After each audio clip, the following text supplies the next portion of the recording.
ಮನಿ ಎಲ್ಲಿ ಕಟ್ಸಾತಿದ್ದೆ ಅರ್ಧ ಆಗಿದ್ದೆ ನಾ ಎಲ್ಲ ದುಡ್ಡು ಮಾಡ್ಕೊಂತಾನಂತ ಹೇಳಿದ್ದೆ ಸರ್. ಯಾವ ಮಕ್ಳು ಇದನ್ನ ಅಭಿಮಾನ ಇಟ್ಕೊಂಡ್ರು ಮನ್ಯಾಗ ಮಾಡ್ಕೇರಿ ಚಂದಾಗಿ ಒಂದಿಷ್ಟು ಫೋಟೋ ಇಟ್ಟು ಮಾಡ್ಕೇರಿ. ಆದ್ರ ಈ ನಮ್ನಿ ತಂದೆ ತಾಯಿ ಬಟ್ಟೆ ಉಡಿಸ್ಬೇಡ್ರಿ ಅಂತ ಬೇಡಿಕೆ ಎಲ್ಲ ಮಕ್ಕಳಿಗೆ ಇದನ್ನ ರೀ. ನಾನು ಎಲ್ಲ ಮಕ್ಕಳು ಒಂದೇ ಮಾಡ್ಬೇಡ್ರಿ ಮಕ್ಕಳ ಅಂತ ಬೇಡ್ಕೊಳ್ಳೋದು ಇಷ್ಟ ರೀ. ಇರ್ಲಿ ಎಲ್ಲಾರ್ಗು ಇರೋದ್ರಿ ಅಭಿಮಾನ ಅಂದ್ರೆ ಎಲ್ಲಾರ್ಗು ಇರೋದ. ಅವ್ರಾದ್ರ ಅದನ್ನ ಅಂದ್ರಿ ಇದನ್ನ ಮಾಡಕ್ ಹೋಗ್ಬೇಡ್ರಿ ಯಾವ ಮಕ್ಳಾದ್ರ ಅಂತಂದು. ನಾವೆಲ್ಲ ನಿಮ್ಮ ಮಗ ಆಗಿದ್ದೇವ್ರಿ, ನಾವ್ ಏನೇ ಇದ್ರು ಸಾಧನೆ ಮಾಡ್ತೇನೆ ಅಂತ ಹೇಳಿ ಆದ್ರೆ ಇಷ್ಟ ಅಂತ ಹೇಳಿದ್ರಿ. ಪರಿಹಾರ ನಾನು ಕೊಡ್ತೇನೆ ಅಂತ ಹೇಳಿ ಹೋಗ್ಯಾರ್ರಿ.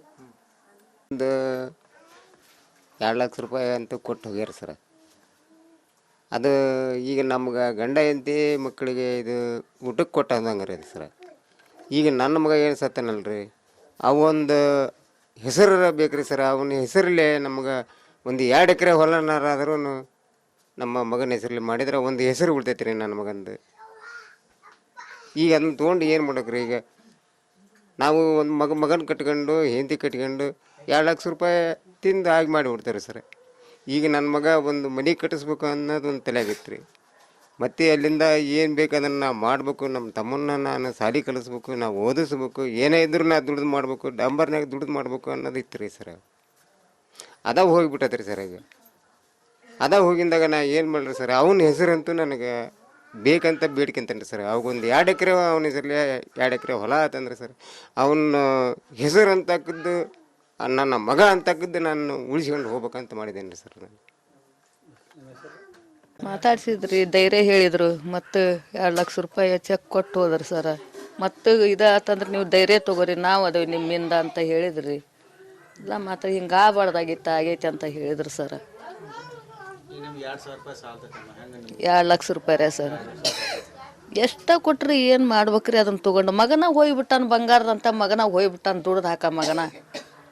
ಅದು 10 ವರ್ಷ ಕುಂತ್ಕೊಂಡು ಊಟ ಮಾಡೇವಿ. ಮುಂದೆ ನಮ್ಮ ಜೀವನದವರೆಗೆ ಪರಿಹಾರ ಏನಾರು ಕೊಡ್ತಾರೆ? ಏನು ಕೊಡೋದಿಲ್ಲಲ್ಲ ಸರ್.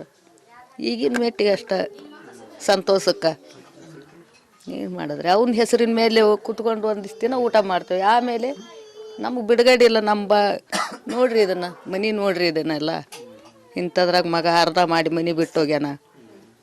ಒಬ್ಬ ದುಡಿಬೇಕು, ನಮ್ಮ ಜೀವನ ನಡೆಸ್ಬೇಕು. ಮಗ ಊಟ ಮಾಡ್ಯಾನ, ಎಲ್ಲ ಮಾಡ್ಯಾನ್ರಿ. ತಾಯಿ ಕೂಡ ಹೊರಗೆ ಹೋದ ಮಗ ಒಳಗೆ ಬರಲಿಲ್ಲ. ಬಂಗಾರದಂಥ ಮಗ ನಮ್ಗೆ ಅವ್ರು ಹಾಕ್ತಾರ ಅನ್ನೋದಾಗ ಗೊತ್ತಿಲ್ಲ ರೀ. ಅದು ಬರ್ತಡೇದ್ದಾಗ ಗೊತ್ತಿಲ್ಲ ನಮ್ಗೆ, ತಂದೆ ತಾಯಿಗೆ ಯಾರಿಗೆ. ಅಷ್ಟು ಮೋಸ ಮಾಡಿ ಹೋಗ್ಯಾರ್ರಿ. ಏನು ಮಾಡು, ನಾವು ಅದಾವೆ ಅಂತಾರ್ರಿ ಅವರು.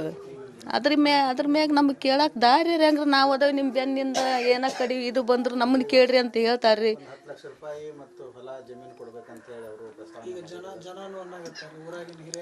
ಕೊಡ್ಬೇಕ್ರಿ, ಮತ್ತು ನಮ್ಮಂತ ಸಹಾಯ ಮಾಡ್ಬೇಕ್ರಿ. ಮತ್ತು ಬಡವ್ರಿಗೆ ಅವ್ರು ಮಾಡಲಿಲ್ಲ ಅಂದ್ರೆ ಯಾರು ಮಾಡ್ತಾರ್ರಿ? ನಮ್ಗೆ ಜಮೀನಿನಿಲ್ಲ, ಮನಿನಿಲ್ಲ, ಯಾವ್ದಿಲ್ಲ ರೀ. ಜಮೀನಿಲ್ಲ ನಮಗೆ, 3 ಮಕ್ಕಳು ಅಷ್ಟ ನಮಗೆ ಜಮೀನು ಇಲ್ರಿ ನಮ್ಗೆ. ಇಂಥ ಮನ್ಯಾಗ ನಾವು ಜೀವನ ಹರಿತೀವಿ. ಮಕ್ಳು ಕಟ್ಕೊಂಡು ಇಟ್ಟೊಂದು ಮಕ್ಳು ಕಟ್ಕೊಂಡು ಆ ಒಬ್ಬ ದುಡಿಯವ್ರಿ. ಹಿರಿಯ ಮಗ ತನ್ನ ಇದಕ್ಕೆ ತಾನು ಯಾವುದೊಂದು ಕುಟುಂಬನ ಆಗೈತ್ರಿ ಅವನದು. ಅವ್ನ ಜೀವನ ಹೆಂಗ್ರಿ? ಹಿರಿಯ ಮಗಂದು ಇಂಥದ್ದೆಲ್ಲ ಕೇಳಿ ಅವ್ನ ಜೀವನ ಹೆಂಗೆ, ಅವ್ನ ಹೆಂಡ್ರ ಮಕ್ಳ ಜೀವನ ಹೆಂಗೆ? 2 ಕುಟುಂಬಕ್ಕೆ 2 ಲಕ್ಷ ರೂಪಾಯಿ ಯಾವಾಗ ಆಗ್ಬೇಕ್ರಿ ನಮ್ಗೆ? ಅವಂಗೂ ಒಂದು ಮಗ ಐತಿ, ಹೆಂಡ್ತಿದಾಳ, ಮಗ ಅದಾನ. ಅವಂದು ಒಂದು ಜೀವನ ಅನ್ನೋದೈತ್ರಿ. ಅವಂಗೆ ಪರಿಹಾರ ಏನಾರು ಕೊಡ್ಬೇಕ್ರಿ ಹಿರಿಯ ಮಗ. ಈಗ ಬಂದು ಕುತ್ಕೊಂಡು ಬಿಟ್ರಿ ಅವ್ರು ದುಡಿಯೋದು ಬಿಟ್ಟು. ಈಗ ಮಗನ ತಮ್ಮನ ಸಲುವಾಗಿ ಮುಂದೆ ಜೀವನ. ನಡುವನ್ ಮಗನ ಕಟ್ಸಕ್ಕೆ ಕುಂತಾನ್ರಿ ಅದನ್ನು. ಇವ ಸಾಲಿಗೆ ಹೋಗ್ತಾನ್ರಿ ಸಣ್ಣ ಮಗ. ಇವ 11 ಸಲ ಏನು ಮಾಡ್ಬೇಕ್ರಿ? ಅವನ ಕಟ್ಸಕ್ಕೆ ಕುಂತಾನ್ರಿ. ಮಾಡ್ಬೇಕು. ಶೋಭಾ ರೀ.